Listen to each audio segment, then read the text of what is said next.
और इसी अहम मुद्दे पर चर्चा करने के लिए खास पैनल हमारे साथ जुड़ रहा है। और हमारे साथ संजय चौधरी जी प्रवक्ता हैं बीजेपी से, स्वागत है आपका। हमारे साथ उमाशंकर राजभर जी हैं, सुभाषपा का पक्ष रखेंगे, बहुत स्वागत है आपका। पंकज सिंह जी राजनीतिक विश्लेषक हमारे साथ जुड़ चुके हैं, पंकज जी बहुत स्वागत है आपका।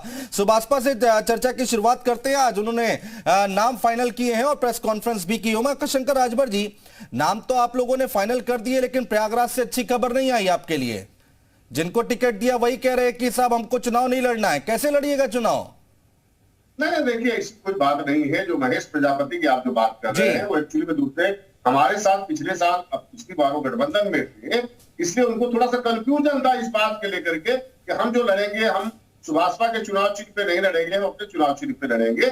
इसलिए पार्टी ने तुरंत वहां पे जो उम्मीदवार बदल दिए, तो कोई दो राय नहीं है, इसमें कोई बड़ी बात नहीं है। और प्रजापति जी हमेशा हमारे साथ रहे हैं जो है। और दूसरी बात आपने देखा होगा, चाहे वाराणसी हो, चाहे लखनऊ हो, चाहे गाजियाबाद हो, कानपुर हो, और सबसे पहले जो है हमने 5 पालिका के लिए उम्मीदवार हमने घोषित कर दिया है। और नगर पंचायत के लिए भी 17 उम्मीदवार हमारे मैदान में उतर गए हैं। तो आने वाले समय में आप देखिएगा कि एक हफ्ते में पूरी लिस्ट फाइनल हो जाएगी, तो पूरे प्रदेश में हम जोर शोर के साथ जो जोर शोर के साथ चुनाव लड़ रहे हैं। समाजवादी पार्टी को इस बार हरा के रहेंगे आप लोग? देखिए, बात इसमें समाजवादी पार्टी पहले लड़ाई में है नहीं। लड़ाई जो है भाजपा से। पिछली बार जो 16 नगर पालिका में आपने देखा होगा कि उसमें एक तो बसपा का है। तो लड़ाई तो यहाँ बसपा और भाजपा से लड़ना, समाजवादी कहाँ लड़ाई में है? समाजवादी से लड़ने का सवाल नहीं होता। समाजवादी दूर दूर तक दिखाई नहीं देती है। इसमें समाजवादी कहीं नहीं है। इसमें अगर लड़ना है तो हमको भाजपा से लड़ना है और बसपा से। ठीक है, संजय चौधरी जी चर्चा में आइए। संजय जी देखिए, आप लोगों के लिए एक खबर ये आ रही है बीजेपी से कि टिकट कट सकते हैं जो मौजूदा मेयर हैं। अब विपक्ष को ये मौका मिल गया, पहले भी हमने डिबेट की थी कि टिकट कटेंगे तो क्या होगा, तो उन्होंने कहा कि साहब जब काम नहीं किया तो टिकट तो कटेंगे ही। देखिए, आरक्षण बदल गया है और बदले हुए आरक्षण के आधार पर बहुत सारी जगह ऐसी स्थिति है कि जहां जो आरक्षण है उस आरक्षण में उन मेयर्स का नाम नहीं है। तो निश्चित रूप से जहां आरक्षण बदला है वहां प्रत्याशी के बदलने की संभावना बहुत अधिक है। तो इस आधार पर जिस वर्ग के लिए आरक्षित नहीं है, अगर उस व्यक्ति का वो है, जैसे अगर महिला के लिए आरक्षित है और उसके बाद सामान्य हो गया, या सामान्य के लिए आरक्षित था वहां महिला हो गया, अनुसूचित हो गया, तो इस आरक्षण के आधार पर कई जगह ऐसी स्थिति है जहां पर बदलाव की आवश्यकता है। उसी के आधार पर बदलाव किया जाएगा। इसमें कोई क्षमता के आधार पर नहीं संजय जी, वो तो ठीक है, वहां पर आप बदलाव होंगे, वो तो स्वाभाविक है। लेकिन 11 जगहों की बात निकलकर सामने आ रही है और ये कहा जा रहा है कि सर्वे कराया है आप लोगों ने, जिनका रिपोर्ट कार्ड अच्छा नहीं है, जिनकी इमेज अच्छी नहीं है, उनको भी हटाया जाएगा। और जाहिर सी बात है जिताऊ प्रत्याशी आप लोग उतारना चाहेंगे। नहीं, निश्चित रूप से। लेकिन इसके पीछे बड़ा कारण यह है कि आरक्षण में परिवर्तन होने के कारण 11-12 जगह ऐसी है कि जहां उन प्रत्याशियों को वो उसके लिए उनकी एलिजिबिलिटी नहीं है। इस आधार पर वो परिवर्तन की बात है। निश्चित रूप से भारतीय जनता पार्टी नगरीय क्षेत्रों में बहुत बेहतर करती है, क्योंकि नगर का मतदाता बड़ा प्रबुद्ध होता है और ऐसी पार्टी को वो अपना नेतृत्व देना चाहता है जो गरिमावान हो, जो संस्कारवान हो, जिसमें एडमिनिस्ट्रेटिव एबिलिटी हो, जो सुरक्षा भी दे सके और रक्षा भी कर सके। तो मुझे लगता है कि इसी कारण नगरीय क्षेत्रों में समाजवादी पार्टी कभी भी अच्छा प्रदर्शन नहीं कर पाती है। भारतीय जनता पार्टी की प्रतिबद्धता के आधार पर, भारतीय जनता पार्टी की विचारधारा के आधार पर शुरुआत से ही उत्तर प्रदेश का जो प्रबुद्ध मतदाता है वो जातिवाद से मुक्त है और भारतीय जनता पार्टी को बार बार लगातार जिताकर अपना विश्वास व्यक्त करता रहा है। इस बार भी उसी आधार पर भाजपा अपना जीत हासिल करेगी। निगम में आप लोग अच्छा प्रदर्शन करते आए संजय जी, इसमें कोई दो राय नहीं, हम लोगों ने देखा है, इतिहास देखा है। लेकिन इस बार ये हो रहा था कि भाई आरएलडी का चुनाव चिन्ह छीन सकता है, लेकिन वो भी खबर अब आ गई है शायद कि अब अपने हैंडपंप पे चुनाव लड़ सकते हैं और किसी तरह का कोई बदलाव नहीं होगा। तो आपको लगता है कि पश्चिम में सपा और आरएलडी मिलकर आपके लिए बड़ी चुनौती है, कड़ी चुनौती है?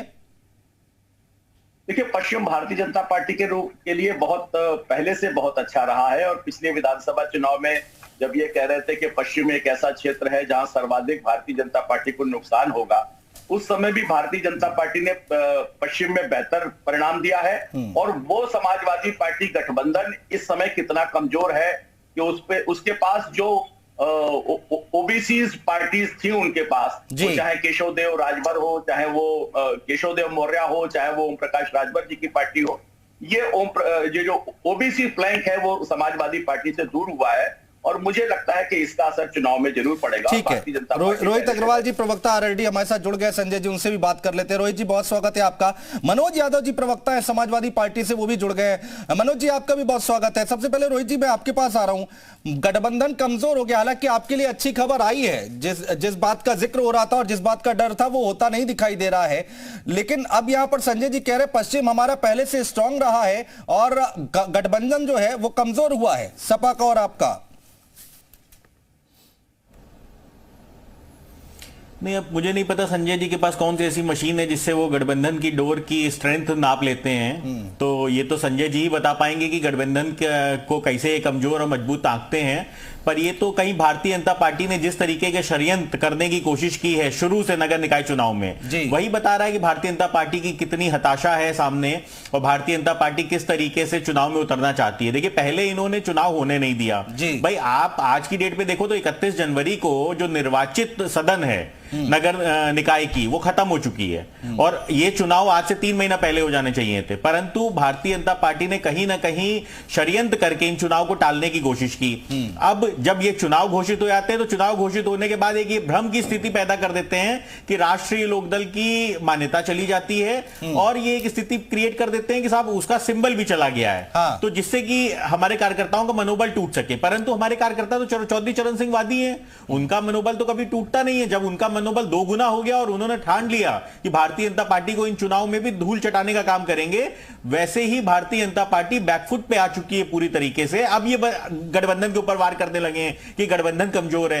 तो देखिए, भारतीय जनता पार्टी नगर निकाय के चुनाव को भी मूलभूत मुद्दों पे जो स्थानीय मुद्दे हैं उन पे नहीं लड़ना चाहती है। ये चाहती है इस चुनाव को भी राष्ट्रवाद के मुद्दे पे लड़ा जाए, इस चुनाव को भी धर्म के मुद्दे पे लड़ा जाए। जबकि नगर निकाय के जो मुद्दे हैं वो बहुत बेसिक मुद्दे हैं कि आप सब सुबह सो के उठते हैं तो आपके घर के बाहर जो कूड़े का ढेर लगा होता है वो ना हो, आपको एक साफ पानी मिल सके, आपको आपके घर के बाहर के जो नाले हैं वो उफताए ना, आपके घर के बाहर सीवेज की व्यवस्था हो, आपके घर के पास कोई पार्क हो जहां पे आप जाके अपना व्यायाम कर सकें और जिससे आप एक ऑक्सीजन लेवल अपना ठीक कर सकें। परंतु भारतीय जनता पार्टी इन चुनाव को भी राष्ट्रवाद और धर्म के नाम पे लेके जाना चाहती है, क्योंकि भाजपा को पता है कि अगर इन्होंने काम किया होता। रोहित जी रहिए, मैं जवाब भी ले लूं, बाकी मेहमान भी है ना, मनोज जी भी आ गए हैं और हमारे वरिष्ठ पत्रकार भी हमारे साथ हैं। अब मनोज जी, यहां पर भारतीय जनता पार्टी ये कह रही है कि इतिहास रहा है, समाजवादी पार्टी निगम के चुनाव में कमजोर साबित हुई है और हम मजबूत साबित हुए हैं। इस बार कुछ तस्वीर बदलेगी क्या? हालांकि हर कोई नजर लगाए बैठे है कि भाई बीजेपी की लिस्ट कब आएगी, सपा की कब आएगी, उसके बाद बहुत कुछ विश्लेषण होगा। देखिए अनुज जी, बीजेपी इस बात को कोट कर सकती है कि वो एक बड़े पैमाने पे नगर निगम के चुनाव में उत्तर प्रदेश में उसका होल्ड रहा है, लेकिन नगर पालिका और नगर पंचायत जिसकी संख्या बहुत बड़ी है उस पे समाजवादी पार्टी का भी होल्ड रहा है। आज भी हमारा होल्ड है। ठीक है, आपकी कुछ सीटें ज्यादा हो सकती हैं, कुछ हमारी कम हो सकती हैं, ये एक चर्चा का विषय और आपके मनोस्थिति को बूस्टअप करने का हो सकता है, लेकिन समाजवादी पार्टी इससे पीछे नहीं है।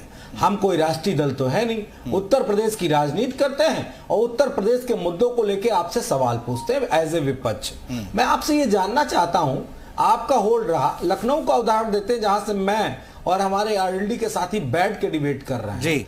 1995 से आप यहां पे काबिज हो जी। क्या परिवर्तन कर दिया उत्तर प्रदेश के लखनऊ में? जो काम आपको देखने को मिलेगा, मैं आज टीवी चैनल पे जी न्यूज पे ऐलान करता हूं, वो सिर्फ 2 पार्टियों के काम हैं, या तो समाजवादी पार्टी ने किया या तो फिर मायावती जी की पार्टी ने किया, जो पूरे एक लखनऊ को एक नई दशा, एक नई दिशा दी और एक बेहतर लखनऊ बनाया। आपने क्या किया? वो लगाए थे ना, अभी G20 में लगाए थे ना फूल, गमले तक चोरी हो गए, पेड़ सूख गए और रोड आपकी पता नहीं कहां चली गई। यही आपका मॉडल है।